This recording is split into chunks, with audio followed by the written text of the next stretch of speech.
Hello everyone! Our group explored the chemistry behind cryogenic transmission electron microscopy and its applications. In the world that we live in today, we are able to benefit from important tools, information, and applications that have arisen from extensive research in the field of biology. From vaccines to drugs that treat severe illnesses, a novel tool that has advanced and continues to advance our understanding of important biological processes is the cryogenic transmission electron microscope. By utilizing high-resolution images of biological structures like proteins and nucleic acids, which hold genetic information, scientists can learn more about how structures of biomolecules relate to their functions, which in turn allows scientists to apply their discoveries to life-changing applications like vaccines and drugs. Used in structural biology, especially at Rutgers. There are several big concepts that we learned in this class that relate to how Cryo TEM works and why we are able to image biological structures at such a high resolution. These concepts include electron behavior, wave-particle duality, phases and states of matter, and the energy of electrons. Learning about this imaging technique is an exciting way to inform ourselves about how a scientific tool can greatly impact the advancement of biology and its applications. In addition to learning more about what the protein data bank actually does. And lastly, we will conclude with the applications of Cryo TEM that can be seen today.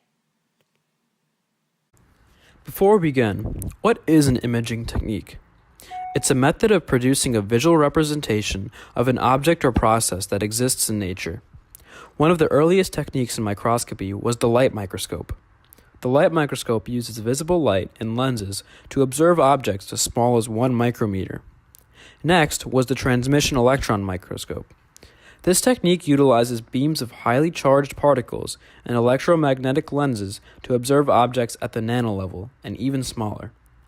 The scanning electron microscope, which came chronologically after the transmission electron microscope, utilizes beams of scattered electrons. The TEM specifically transmits a beam of electrons to a sample where the electrons interact with the sample to project an image onto a detector.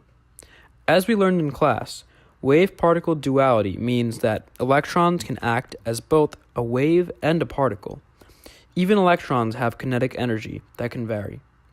As a result, the high-energy electrons used in TEM is not compatible to the image biological structures and molecules because it evaporates the water surrounding it and eventually burns and destroys the sample. As a result, we need Cryo TEM to preserve the sample. Cryotransmission electron microscopy is an imaging technique that uses frozen samples, low-energy beams of electrons, and detailed imaging processes to produce high-resolution images of biological structures that other microscopy techniques would have difficulty equaling. CryoEM works by shooting gentle beams of electrons to frozen samples, which then leaves a trace of the molecules behind. These traces are then processed by a computer to essentially build a three-dimensional image from numerous two-dimensional images. Samples using Cryo TEM are frozen through a process known as vitrification. In class, we learned about the 3 main states of matter: solid, liquid, and gas. We also learned the different phase transitions that allow matter to change among these states, such as sublimation and freezing. Vitrification is when water becomes a solid without freezing. This happens when chemicals are added to water surrounding the biomolecules. Let's use proteins for example, which prevent water from turning into ice crystals, which can then shear and potentially damage the proteins. Also, ice grows on the surface of the biomolecules and cells first, which can cause cells in particular to shrink. Once the solution that the proteins are in reaches a certain temperature, which can be as low as below -100 degrees Celsius, the proteins stay in place and the water around it essentially becomes a solid without crystallization. This is an extremely important aspect to Cryo TEM because it preserves the structural integrity of the samples that previous electron microscopes were unable to do. And that is really important because with this, scientists are able to use images produced by Cryo TEM to extrapolate its function and to continue their research.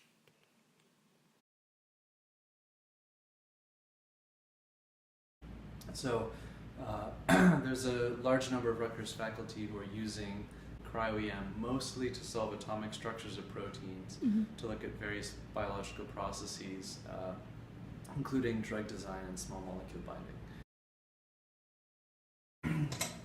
So these are electron microscopy grids. They're these small 3mm copper discs. We would make them hydrophilic by creating defects on the surface by exposing them to plasma, which we do in this glow discharge machine. Then we would mount them on a pair of tweezers and put them into one of our 2 vitrification robots. The overall schema of how the vitrification robot works is we'll have a cup full of ethane at very cold temperature, nearly liquid nitrogen temperature, maybe minus 180, minus 185 degrees C. And then there'll be nitrogen surrounding it as a cryogen to keep the whole thing cool. So it'll be there, and there will be tweezers with the specimen on it inside here. And so we'll add the specimen through the port on the side, and because the grid has been rendered hydrophilic by exposure to the glow discharge, then the water will coat, which contains your protein or your molecule of interest, will pretty much evenly coat the grid. Then the piece of paper will come in and wick the water away, so you have a very thin layer, and then the rod that the tweezers are attached to will plunge very rapidly into the cup. And when it goes into the cup, because ethane transfers heat very quickly, and it's also very cold, it will bring the sample down to a low temperature very rapidly. And after that, you conduct all your operations under liquid nitrogen temperature so that you don't thaw out the specimen and cause it to devitrify or change in state. The classical way that people would see a biomolecule in electron microscopy is not actually to image the biomolecule at all. Instead, you would image some heavy metal, for instance, some uranium, which you've deposited to make a cast of that object. And the reason is because biological molecules, they're all made of very light atoms, and their density is very similar to the density of, for example, water or the carbon substrate that you're applying them to. And so since they're very similar in density, you're not really getting contrast. So we tend to use stains to create that contrast, but then you're not seeing the thing itself.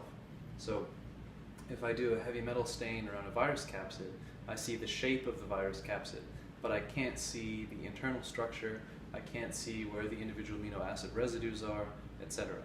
So in cryo-electron microscopy, you're looking at the internal structure because you're looking at the actual matter itself rather than some shell of stain around it. Cryo-electron microscopy is important as opposed to doing it at room temperature for a few reasons. The most important of which is that molecules are only going to be in the correct state, like they are in a cell, if they're preserved in an aqueous environment that reflects the conditions in which they should be found naturally. So if you dry something out, it's not going to give you a structure that's biologically meaningful. The umbilical is feeding through into the gun. So with the high voltage, this is where the electron source is the field emission gun, and so the electrons will be sucked out of the tip, and then you have a very bright beam that's going to go through the condenser system, which is what's above the specimen. So you have motorized apertures, just tiny holes, and then your electromagnetic lenses to focus and make the beam parallel and select an appropriate amount of electrons, which are hopefully all going parallel to each other when they hit the specimen. So here's the specimen stage, which is a sort of goniometer that the electron microscopy grid will sit on, and this can tilt back and forth, and it can move in X, Y, and Z to move the specimen around inside the beam. The electrons will scatter from the specimen, and then, or diffract if it's a crystal, and they'll pass through the objective lens and the back focal plane, and then they'll be magnified by the intermediate lens system, which is all the lenses on this part of the column, and they're converged into an image. And then we have the energy filter at the bottom, which is an electromagnetic prism, which is basically turning the beam, and it turns at a different amount depending on how much energy the electrons have. So if they have lost energy by interacting with the specimen, they'll be deflected less, and then they'll hit the wall instead of passing through, and that's how we can get rid of anything that's scattered inelastically. And then those will go on to the camera, the detector, which is a direct electron detector. We have the pumps to keep the high vacuum, dewars to keep it at liquid nitrogen temperature, air table to isolate from the vibrations of the room. This is called the autoloader. It picks up we insert a dozen specimens at a time in a little cup here.